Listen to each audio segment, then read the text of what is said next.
Okay, so third video, and I think as an outsider, what you should be aiming to do is build your web of relationships.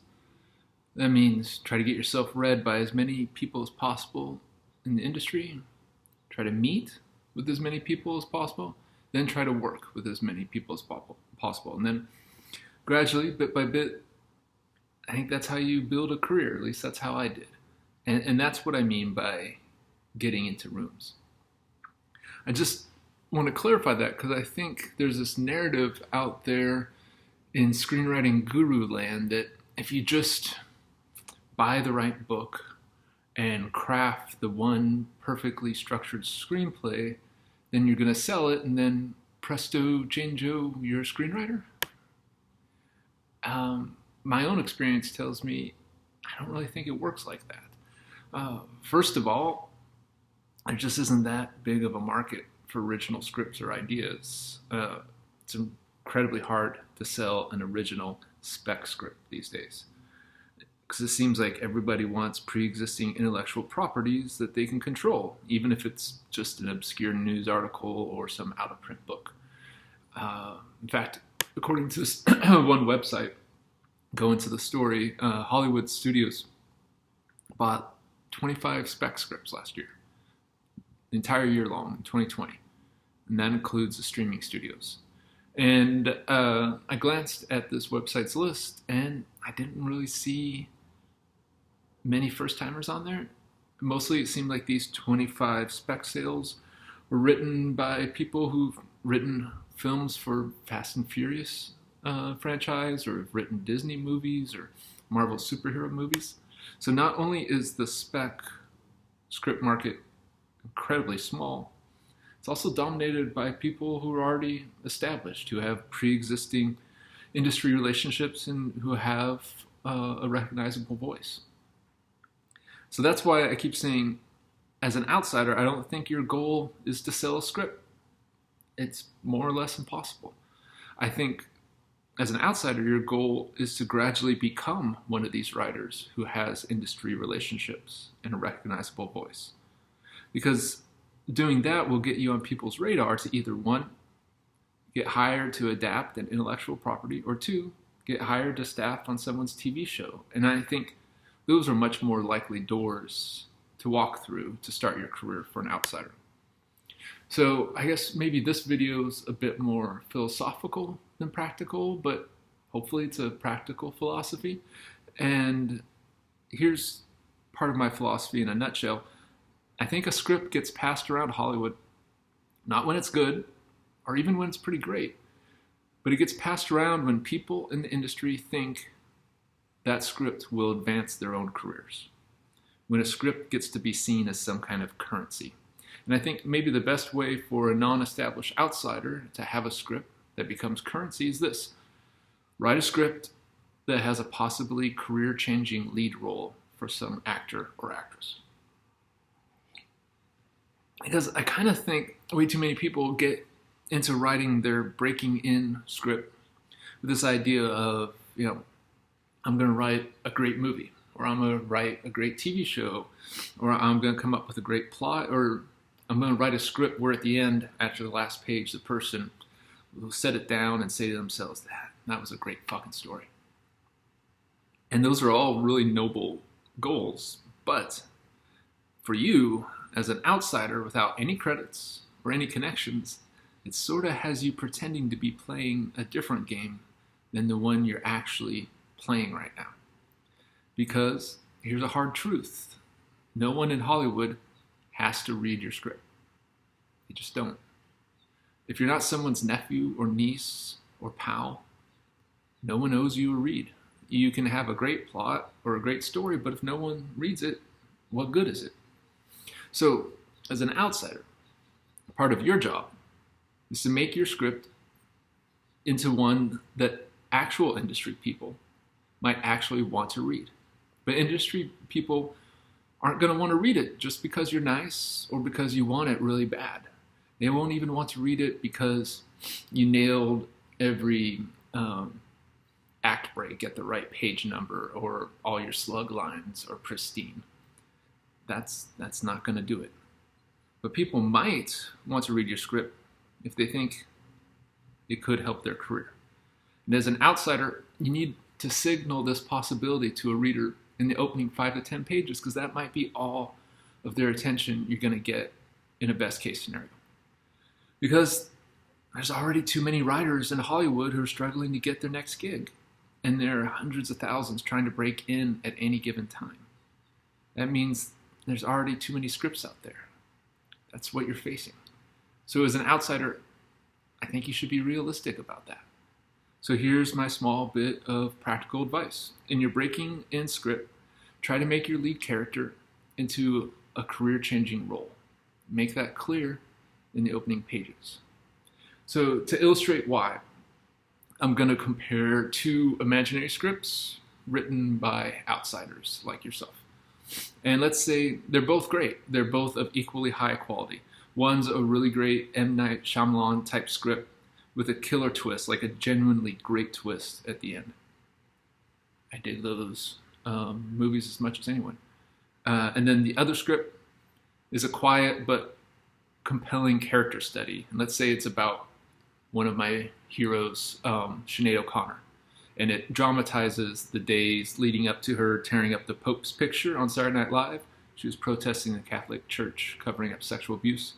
And maybe the career-destroying fallout from that in the following weeks. That's script number 2.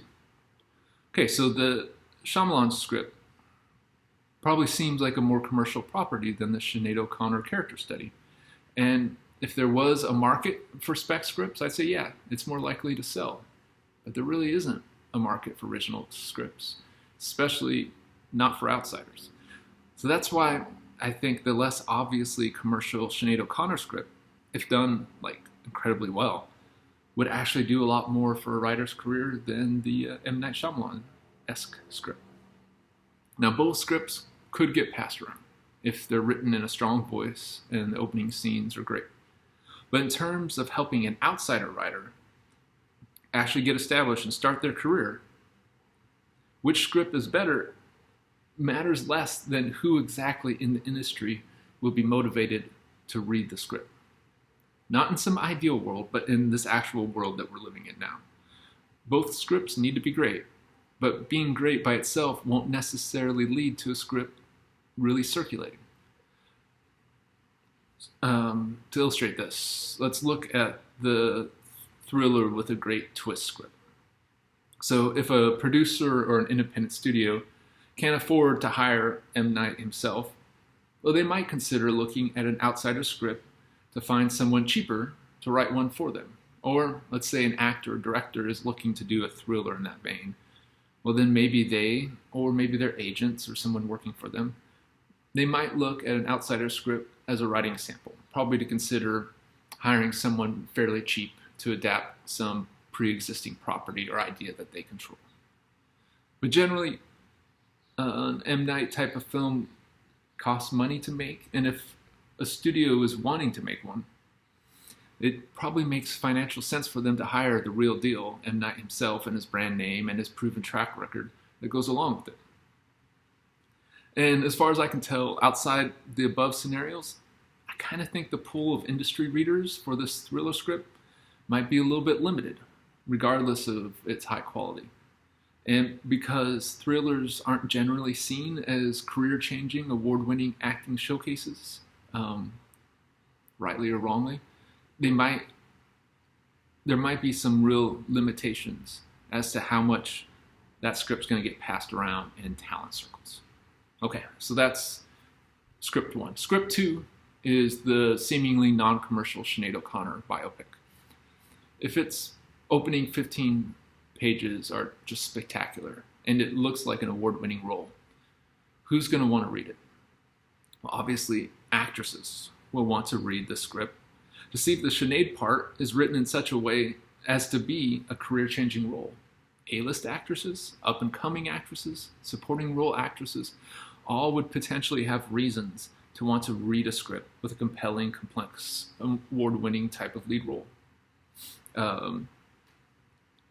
actresses want challenging material, but also, in addition to that, if you're up and coming or supporting type actress, or you're kind of been pigeonholed as a comedic actress or romance actress, a role like this can totally redefine you to the industry, and all of a sudden you can start doing more challenging work with higher quality directors, and you can all of a sudden have a more rewarding career.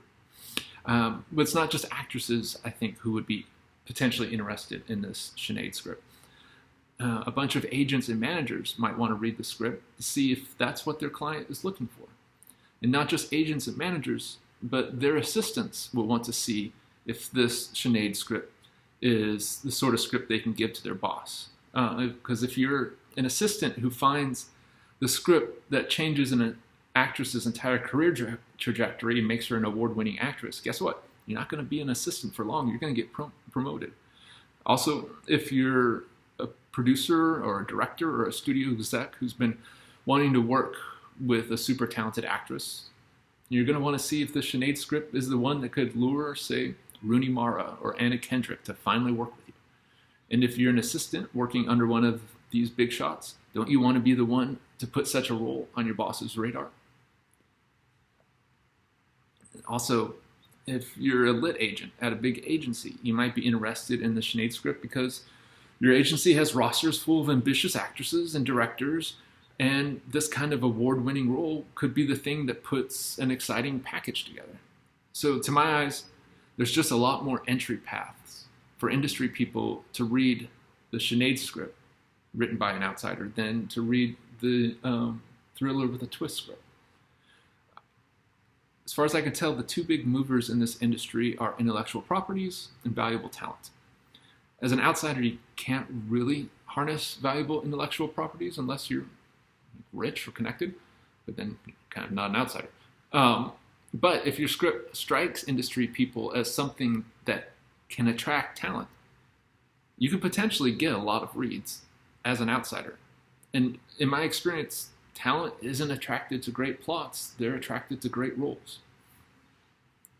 So I'm not saying go out there and write a Sinead O'Connor biopic to break in.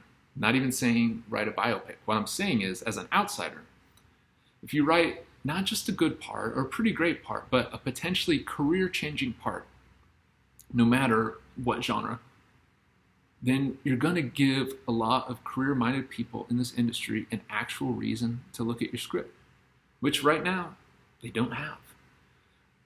I think a great role script will circulate much, much more than a script with a really great plot, everything else being even. Some people I think have noticed that there's a lot of biopic type scripts on the blacklist each year, the list of the best unproduced screenplays.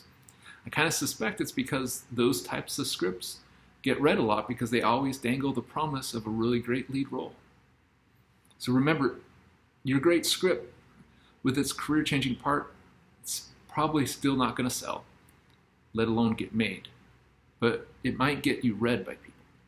And if you're getting read by people, you might start getting meetings. So even if a studio doesn't want to make a Sinead O'Connor biopic, though I think they should, maybe they are looking to do a Virginia Woolf biopic, or maybe they're wanting to do a thriller set in the world of the Catholic Church sexual abuse scandal, or maybe they're wanting to adapt a crime novel with a very complicated lead female role.